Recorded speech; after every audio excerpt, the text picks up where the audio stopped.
Hi అండి, welcome to Missamma చెప్పే కథలు. ఈరోజు మీరు వినబోతున్న కథ బేతాళ కథ. మాయ అద్దం. పట్టువదలని విక్రమార్కుడు చెట్టు వద్దకు తిరిగి వెళ్ళి చెట్టుపై నుంచి శవాన్ని దించి భుజాన వేసుకుని ఎప్పట్లాగానే మౌనంగా శ్మశానంకిసి బయలుదేరాడు. అప్పుడు శవంలోని బేతాళుడు, రాజా, అద్భుత శక్తుల వల్ల ఎంతో లాభం ఉంటుందని అందరూ అపోహపడతారు. కానీ ఒక్కొక్కసారి వాటి వల్ల తీరని నష్టం జరుగుతుంది. అందుకు నిదర్శనంగా నీకు వజ్రగిరి రాజైన అమరదీపుడి ఉద్దాంతం చెప్తాను, శ్రమ తెలియకుండా విను అంటూ ఇలా చెప్పసాగాడు. వజ్రగిరి రాజు అమరదీపుడికి ఆదర్శ ప్రభులాగా రాజ్యం చేసి అఖండ కీర్తి తెచ్చుకోవాలన్న ఆశ అయితే ఉండేది, కానీ అందుకు తగిన సామర్థ్యం కానీ శక్తియుక్తులు కానీ లేవు. అయినా అతను కనిపించిన ప్రతి సన్యాసికి తన ఆశయం చెప్పి అందుకు వారెవరైనా సహాయపడగలరేమో అనుకునేవాడు. ఏ సన్యాసి కానీ యోగి కానీ అమరదీపుడికి ఎలాంటి సహాయము చేయలేకపోయారు. కానీ ఒకసారి ఎవరో సాధువు అమరదీప్తుని చూడవచ్చి అతని సేవలు అందుకొని తన ఆశయం విని ఒక అద్దాన్ని తన చేతికిచ్చి, రాజా, ఇది అద్భుత శక్తి గల అద్దం. ఇది నీ కింద పనిచేసే వాళ్ళ మీద అద్భుతమైన నిఘా ఉంచుతుంది. ఇది 1000 మంది వేగుల వాళ్ళు పెట్టు. ఏ సమయంలో కానీ నీకు ఎవరి మీదైనా అనుమానం కలిగినట్టయితే వాళ్లను తలుచుకొని ఈ అద్దంలోకి చూసావంటే వాళ్ళు ఏమనుకుంటున్నది నీకు వెంటనే తెలిసిపోతుంది. ఈ అద్దం సహాయంతో నువ్వు నీకు కొలువు చేసేవారి అందరి మనస్తత్వాలు తెలుసుకొని ఆదర్శప్రాయంగా రాజ్యం చేయవచ్చు అన్నాడు. ఆ అద్దం సహాయంతో తాను ఆదర్శప్రాయుడైన రాజుగా చరిత్ర ప్రసిద్ధి సంపాదించవచ్చుననుకున్నాడు అమరదీపుడు. అతను ఆ అద్దాన్ని ఎవరి కంట పడకుండా ఒక చోట దాచి దాని మీద పూర్తిగా ఆధారపడి రాజ్యం చేయసాగాడు. ఇప్పుడు అతను తన బుద్ధిని ఉపయోగించటమే మానేశాడు. మంత్రులను సలహా అడగటం మానేశాడు. లోగడ అతను కొందరిని పూర్తిగా నమ్మి వారి సలహాలను పాటించేవాడు. కానీ ఇప్పుడు అతను ఎవరిని గుడ్డిగా నమ్మనవసరం లేదు. అందరి ఆలోచనలు అర్థం బయట పెడుతోంది. మంత్రులకు రాజుగారి ప్రవర్తనలో మార్పు కనబడింది, కానీ అందుకు కారణం తెలియలేదు. రాజు ఏదో నిర్ణయాలు చేసి మంత్రులను అమలు చేయమనేవాడు, కానీ వాళ్ళ అభిప్రాయం అడిగేవాడు కాదు. ఎవరికైనా తన నిర్ణయాలు నచ్చనట్టు అనుమానం కలిగితే వారేమనుకుంటున్నది అద్దంలో కనిపించేది. అమరదీపుడికి తన ప్రధానమంత్రి అయిన విక్రమసేనుడి మీద అనుమానం కలిగింది. అద్దంలో చూస్తే విక్రమసేనుడికి తన మీద ఏమాత్రమూ గురి లేదని, తనను పరమ మూఢుడు అనుకుంటున్నాడని అమరదీపుడికి తెలిసిపోయింది. వెంటనే అతను నేరారోపణ, విచారణ లాంటివి ఏమీ లేకుండా తన ప్రధానమంత్రిని కారాగృహంలో పెట్టించాడు. ఇది జరిగినాక సహజంగా రాజుగారి ఉద్యోగుల్లో చాలామందికి రాజుగారి వివేకం గురించి అనుమానం తలెత్తింది. అందరూ రాజుగారి అనుమానానికి పాత్రులయ్యారు. అందరి ఆలోచనలు అద్దంలో చూపించేది. రాజు అందరినీ చెరసాల్లో పెట్టించాడు. ఈ పాటికి దేశంలో చాలా కలవరం ప్రారంభమైంది. ప్రజల్లో శాంతి నెలకొల్పే భారాన్ని సేనాపతికి అప్పగించాలనుకుని అమరదీపుడు ఎందుకైనా మంచిదని అతని గురించి అద్దంలో ఏమనుకున్నట్టున్నది అని చూశాడు. రాజుకు మతిపోయినట్లుంది. సేనాపతి పొరుగు రాజులతో చేతులు కలిపి అమరదీపుడిని రాజభ్రష్టుణ్ణి చేసేస్తే ఎలా ఉంటుందని అని ఆలోచిస్తున్నాడు. మరుక్షణం సేనాపతి కూడా చెరసాల్లో ప్రవేశించాడు. వజ్రగిరి ప్రజలకు ఇంకా ఎలాంటి సందేహము మిగల్లేదు. వాళ్ళు తమ రాజుకు పూర్తిగా మతిపోయిందనుకున్నారు. రాజుగారికి మతి చెడిందని, అతని రాజపాలనకు పనికిరాడని ప్రజలు గట్టిగానే అనసాగారు.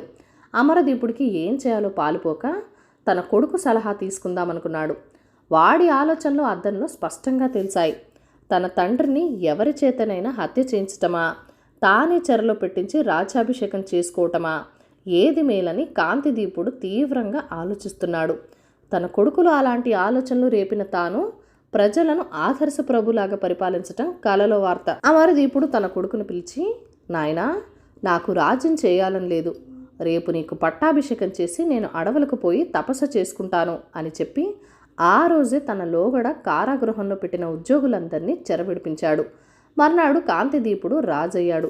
అమరదీపుడు మాయ అద్దాన్ని బద్దలు కొట్టి కాషాయ వస్త్రాలు ధరించి తపస్సు చేసుకునేందుకు అడవులకు వెళ్ళిపోయాడు. ఈ పరిమాణం చూసి వజ్రగిరిలో సంతోషించని వారు లేరు. బేతాళుడి కథ చెప్పి, రాజా, అంత అపురూపమైన అద్దం అమరదీపుడికి ఎందుకు ఉపయోగపడలేకపోయింది? అది రాజు లోపమా, అద్దం లోపమా?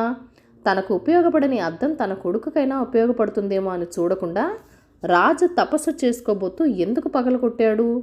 తన కొడుకు దాని సహాయంతో ఆదర్శ ప్రభులాగా రాజ్యం చేస్తాడేమోనన్న అసూయతోనా? ఈ అనుమానాలకు సమాధానాలు తెలిసి కూడా చెప్పకపోయావో నీ తల పగిలిపోతుంది అన్నాడు. దానికి విక్రమార్కుడు, ఆ అద్దంలో ఏ అద్భుత శక్తి ఉన్నప్పటికీ ఆదర్శప్రాయంగా రాజపాలన చేసేటట్టు తోడ్పడే శక్తి మాత్రం లేదు. అది మనుషుల ఆలోచనలు తెలుపుతుంది. రాజు తనకు ఎవరి మీదైనా అనుమానం కలిగినప్పుడే అద్దంలో వారి ఆలోచనలు చూశాడు. సహజంగా అవి రాజుకు వ్యతిరేకంగానే ఉంటాయి. ఏ కారణము లేక రాజు ఎవరినీ శంకించడు కదా. పోతే మామూలు సమయాల్లో రాజుద్యోగులు తమ సొంత సమస్యల గురించి ఆలోచిస్తారు, కానీ రాజుగారి పరిపాలనలో ఎట్లా సహాయపడతామా అని ఆలోచించరు. ఆ అద్దం రాజుద్యోగుల శక్తి సామర్థ్యాల గురించి చెప్పదు, చెప్పలేదు. రాజుకు నిజంగా ఉపయోగపడేది తన కింద వాళ్ళ శక్తి సామర్థ్యాలు. అది అలా ఉంచి మనుష్యులకు తాత్కాలిక ప్రేరణ వల్ల కలిగే లక్షలాది ఆలోచనలు ఆచరణలోకి రావు. అవి ఆలోచనలుగానే ఉండిపోతాయి. కానీ అవి తనకి విరుద్ధంగా ఉన్నప్పుడు రాజుకు తన పట్ల అవతలి వాళ్ళు ద్రోహం చేసినట్టే అనిపిస్తుంది. మాయ అద్దం అమరదీపుడికి చేసిన పెద్ద ద్రోహం అదే. అది చేసిన చిన్న ద్రోహం ఏమంటే, రాజు సమర్థవంతంగా పాలించటానికి ఏ ఏ మార్గాలు అవలంబించాలో వాటన్నిటి స్థానంలో ఆ అర్థం ఆక్రమించుకున్నది. ఫలితం ఏమిటి? అత్యుత్తమ పాలకుడు అనిపించుకోవాలనుకున్నవాడు అద్దం మూలంగా అతి అధమ పాలకుడు అని అనిపించుకున్నాడు. ఆ అద్దం తన కొడుకు కూడా అదే గట్టి పట్టించగలదు. అందుకే దాన్ని పగలగొట్టడం అవసరమైంది అన్నాడు. రాజుకి ఈ విధంగా మౌనభంగం కలగగానే బేతాళుడు శవంతో సహా మాయమై తిరిగి చెట్టెక్కాడు. శ్రమ ఫలితం. ఒక దేశంలో ఒక పేద బ్రాహ్మణుడు ఉండేవాడు. ఆయనకు ఒక చిన్న ఇల్లు, చిన్న పెరడు తప్ప ఇంకేమీ లేదు. అందుచేత ఆయన రోజు బయటికి వెళ్ళి భిక్షాటన చేసేవాడు. తనకు తన భార్యకు సరిపడినంత బియ్యం దొరకగానే ఇంటికి తిరిగి వచ్చేసేవాడు. భార్య ఆ బియ్యం వండుతూ ఉండేది. పెరట్లో ఏమైనా కూరగాయలు కాస్తే దాంతో ఇద్దరు భోజనం చేసేవారు. కాలక్రమాన బ్రాహ్మణుడు పెద్దవాడైపోయాడు. భిక్షాటనకు పోవటం కష్టమైపోయింది. అప్పుడు ఆయన భార్య ఇలా అన్నది, మీరెన్నడూ రేపు గురించి ఆలోచించిన పాపాన పోలేదు. ముందే జాగ్రత్త పడి ఉంటే ఇవాళ మనకి చిక్కు లేకపోయేది. అయినా ఈ ఊరి రాజుగారు చాలా దానశీలుడంటారు. మీరు వెళ్ళి అడగండి, ఆయన మన దరిద్రం తీరుస్తాడు. బ్రాహ్మణుడు ఆ ప్రకారమే రాజును చూడబోయి ఆశీర్వచనం చదివాడు. రాజు ఏం కావాలో కోరండి అన్నాడు. అయ్యా, తమరు సంపన్నులు, కానీ తమ సంపదలో నేను భాగం అడగను. తాము శ్రమపడి సంపాదించిన తృణమో పణమో ఇప్పించండి అన్నాడు బ్రాహ్మణుడు. రాజు దగ్గర చాలా ధనం ఉన్నది, కానీ అందులో ఒక్క దమిడి కూడా తాను కష్టించి సంపాదించినది కాదు. ఆ బ్రాహ్మణుడికి ఏమన్నా ఇవ్వాలంటే తాను కొత్తగా సంపాదించవలసిందే. రాజు బ్రాహ్మణుడితో, అయితే రేపు సాయంకాలం కనిపించండి అన్నాడు. బ్రాహ్మణుడు సరేనని వెళ్ళిపోయాడు. మర్నాడు ఉదయమే రాజు మాసిన బట్టలు కట్టుకొని కూలివాడిలాగా బయలుదేరాడు. ఆయన అలా కొద్ది దూరం వెళ్ళేసరికి వీధిలో ఒక కుమ్మరి కుండలు చేయబోతున్నాడు. అయ్యా, నాకేమైనా పని ఇవ్వగలరా అని రాజు కుమ్మరిని అడిగాడు. పనికేం భాగ్యం, నేను సార మీద కుండలు చేస్తాను, నువ్వు మట్టి కలుపు. పొద్దుగూకేదాకా పని చేశావంటే 4 రూకలు ఇస్తాను అన్నాడు కుమ్మరి. రాజు సరేనన్నాడు. కానీ ఆయనకు పని సరిగ్గా చేత కాలేదు. మట్టి తొక్కుతుంటే ఆయన కాళ్లకు చాలా బాధ కలిగింది. ఇదంతా గమనిస్తున్న కమ్మరి, నీ వల్ల కూలి పని ఏమవుతుంది, పద పద, మాట అన్నా కనుక ఇస్తున్నాను, ఇవిగో రూకలు, మళ్ళీ ఎన్నడూ కూలి చేస్తానని రాకు అని మందలించి రాజుని పంపేశాడు. రమ్మన ప్రకారం బ్రాహ్మణుడు సాయంకాలం రాజును చూడవచ్చాడు. రాజు ఆయన చేతిలో 4 రూకలు పెట్టి, ఇదే నా శ్రమ ఫలితం అన్నాడు. నాకదే 10,000 మహారాజా అని బ్రాహ్మణుడు రాజుని హృదయపూర్వకంగా ఆశీర్వదించి వెళ్ళిపోయాడు. తన భర్త రాజుగారి వద్ద నుంచి బహుమతులు ఎన్ని బళ్ల మీద తోలుపించుకుని వస్తాడా అని ఎదురుచూస్తున్న బ్రాహ్మణుడి భార్య తన భర్త వట్టి చేతులతో రావడం చూసి, ఏమండి, ఏమైంది, రాజు మళ్ళీ వాయిదా వేశాడా అని అడిగింది. లేదు, దానం తీసుకుని వచ్చాను, ఇవిగో 4 రూకలు అంటూ బ్రాహ్మణుడు రూకల్ని భార్య చేతిలో పెట్టాడు. వాటిని చూడగానే బ్రాహ్మణుడు భార్యకు మండిపోయింది. కాశీ వెళ్ళి కొంగ ఈక తెచ్చినట్టు రాజు దగ్గర కూడా ఈ యాయవారం డబ్బులేనా తెచ్చేది అంటూ ఆమె 4 రూకలను పెరట్లోకి విసిరేసింది. అప్పటికే చీకటి పడిపోయింది. అందుచేత బ్రాహ్మణుడు వాటి కోసం మర్నాడు తెల్లవారు వెతుకుదామనుకున్నాడు. మర్నాడు ఎంత వెతికినా బ్రాహ్మణుడికి ఆ రూకలు దొరకలేదు. కానీ 4 అపూర్వమైన చిన్న మొక్కలు మాత్రం కనిపించాయి. చూస్తుండగానే ఆ 4 మొక్కలు అందంగా ఏపుగా పెరిగాయి. త్వరలోనే వాటికి కాయలు కాశాయి.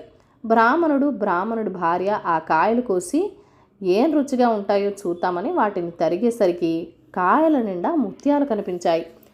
ఈ పేద దంపతులు తమ కళ్ళను తామే నమ్మలేకపోయారు. ఆ ముత్యాలను తీసుకుపోయి చూపితే వర్తకులు అవి మేలు రకం ముత్యాలే అన్నారు. ఇంతకాలానికి ఆ పేద దంపతుల దరిద్రం పోయింది. 4 చెట్లు ఎగతెగడకుండా కల్పవృక్షాల్లాగా పళ్ళు కాస్తుండటం చేత వారు ప్రతిరోజు ఆ పళ్లను ఊళ్ళో అందరికీ దానం చేయసాగారు. ఇలా కొద్ది కాలానికి ఆ ఊరి రాజుకి ఆ బ్రాహ్మణుడి సంగతి తెలిసింది. శ్రమదానం యాచించి 4 రూకలు మాత్రమే పట్టుకుపోయిన బ్రాహ్మణుడికి ఇంతలోనే ఇలా సిరి ఎత్తుకోవటానికి కారణం రాజుకి బోధపడలేదు. ఆయన ఆ విషయం తెలుసుకుందామని బయలుదేరి బ్రాహ్మణుడి ఇంటికి వచ్చాడు. అయ్యా, ఆనాడు మీరిచ్చిన 4 రూకలు నేను ఖర్చు చేయనే లేదు. నా భార్యకిస్తే ఆమె అలిగి వాటిని పెరట్లో పారేసింది. మర్నాడు అవి దొరకలేదు, కానీ వింత చెట్లు మొలిచాయి. వీటి నుంచి మా తరతరాల దరిద్రం తీరిపోయింది అన్నాడు బ్రాహ్మణుడు. శ్రమ ఫలితం విలువ రాజుకు అర్థమైంది. ఆనాటి నుంచి తానేగాక తన ప్రజలంతా శ్రమ ఫలితంపై జీవించాలని రాజు శాసనం చేశాడు. కథ కంచికి మనం ఇంటికి. మన ఛానల్ని ఫస్ట్ టైం చూస్తున్నట్లయితే కనుక ప్లీజ్ సబ్స్క్రైబ్ చేసుకొని మీ సపోర్ట్ ఇవ్వండి. అలానే మన వీడియోస్ని లైక్ చేయండి, మీ ఫ్రెండ్స్ అండ్ ఫ్యామిలీతో కూడా షేర్ చేసేయండి. మీ అమూల్యమైన ఫీడ్బ్యాక్ అండ్ సజెషన్స్ నాతో కామెంట్ సెక్షన్లో కూడా షేర్ చేయండి. Thank you for watching. Bye bye.